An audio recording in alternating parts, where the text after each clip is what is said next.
جب احمر چلا جائے گا نا تو میں اس سے احمر کے ساتھ بات کروں گی۔ واہ، یہ تو بڑی اچھی چیز ہے، ولایت سے لایا ہوگا نا؟ ہاں، وہیں سے لایا ہے۔ احمر آ گیا میرا بیٹا؟ جی بڑی اماں۔ بڑی اماں، آغا جان کہاں ہے؟ وہ اپنے کمرے میں۔ اماں آپ بھی آغا جان کے کمرے میں آئے نا، مجھے کوئی ضروری بات کرنی ہے۔ ماں بھی کمرے میں آ گئی۔ بول بیٹا کیا بات ہے؟ وہ مجھے ایک لڑکی پسند ہے، میں اس سے شادی کرنا چاہتا ہوں۔ کون ہے وہ جو ہمارے بیٹے کو پسند آئی؟ زری ہے، چاچا جاوید کی بیٹی۔ آغا جان آپ کو کوئی اعتراض تو نہیں؟ نہ بیٹا، ہم تو تمہاری خوشی میں ہی خوش ہیں۔ میں نے سنا ہے کہ جاوید بڑا ظالم ہے، بہت برا سلوک کرتا ہے اپنی بیٹی کے ساتھ، پر تو فکر نہ کر، راضی کرا لیں گے ہم اس کو۔ ہماری بہو بیٹے کی جوڑی چاند سورج کی جوڑی ہوگی۔ اور واقعی اس میں کوئی شک نہیں تھا، احمر ایک پڑھا لکھا، خوبصورت، پروقار شخص تھا۔ گاؤں کی کئی لڑکیاں اس پر اپنا دل ہار چکی تھیں، مگر احمر کے دل میں اگر کوئی تھا تو وہ زری تھی۔ ادھر زری بھی کسی سے کم نہ تھی، مناسب قد، سنہری بال، جھیل جیسی خوبصورت آنکھیں۔ زری بہت سلیقہ مند لڑکی تھی اور اس کی اپنی ہی ایک دنیا تھی، ہمیشہ کھوئی کھوئی سی رہتی تھی۔ اس کی تو دوست بھی ایک ہی تھی، مرجان۔ گاؤں سے کئی لڑکوں کے رشتے بھی آئے، مگر زری کے ابا نے انکار کر دیا۔ زری کے ابا کو یہ ڈر تھا کہ اگر زری کی شادی کر دے گا تو گھر کے کام کون کرے گا۔ آج پھر احمر زری سے ملنے آیا ہوا تھا۔ زری، میں اس ہفتے واپس جا رہا ہوں اور پریشان ہونے کی کوئی ضرورت نہیں ہے۔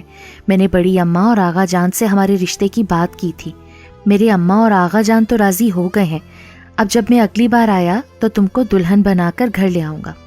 ابھی گھر میں پاؤں رکھا ہی تھا زری نے کہ ماں برس پڑی۔ تو نے اتنی دیر کیوں لگا دی آنے میں؟ اماں میں تو آ رہی تھی پر مرجان نے روک لیا تھا۔ کل احمر واپس جا رہا تھا اور وہ احمر سے ملنے آئی تھی۔ احمر نہ جاؤ نا، میں کیسے رہوں گی پورا ایک اور سال؟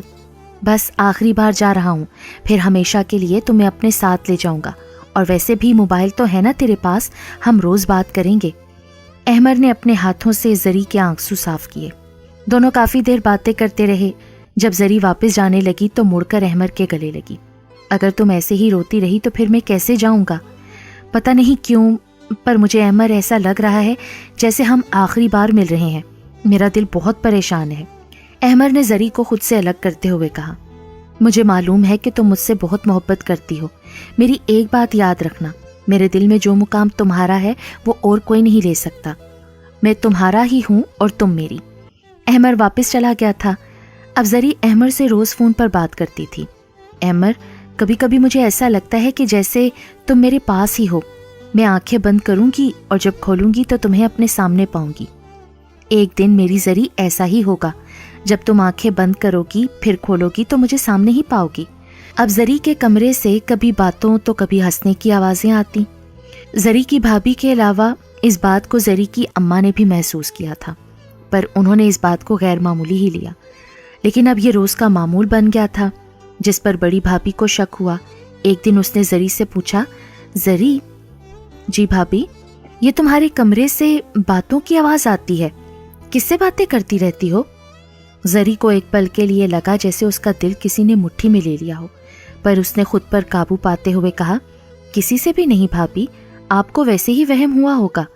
اب یہ بات آہستہ آہستہ بھابھیوں سے ہوتی ہوئی گھر کے تمام افراد کو پتہ چل چکی تھی، اور سب کو یہ لگتا تھا کہ زری پر کسی جن کا سایہ ہے۔ زری نے اس بارے میں احمر کو بھی بتا دیا تھا، دھیان سے بات کیا کرو زری، کسی کو پتہ نہ چلے۔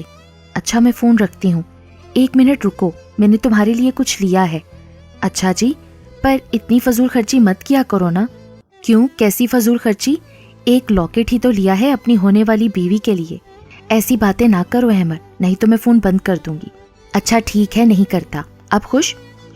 ادھر زری کے گھر والوں نے عامل بابا کو بلایا ہوا تھا۔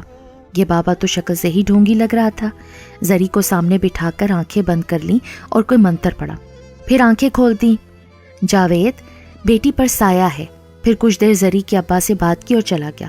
جب دوسرے دن آیا تو عامل کے ہاتھ میں بوتل تھی۔ گھر والوں کو گھر سے باہر نکال دیا اور پھر کوئی منتر پڑا اور بوتل کا ڈھکن بند کر دیا، اور پھر زری کے ابا سے کہا، اب یہ تنگ نہیں کرے گا، اب یہ جن میری قید میں ہے۔ پر آوازیں تو اب بھی کمرے سے آتی تھیں، اس لیے روز کوئی نہ کوئی عامل گھر میں آنے لگا۔ اب گھر والے بھی تنگ آ چکے تھے۔ پھر کچھ روز زری نے احمر کو فون نہیں کیا۔ ایک دن احمد کو فون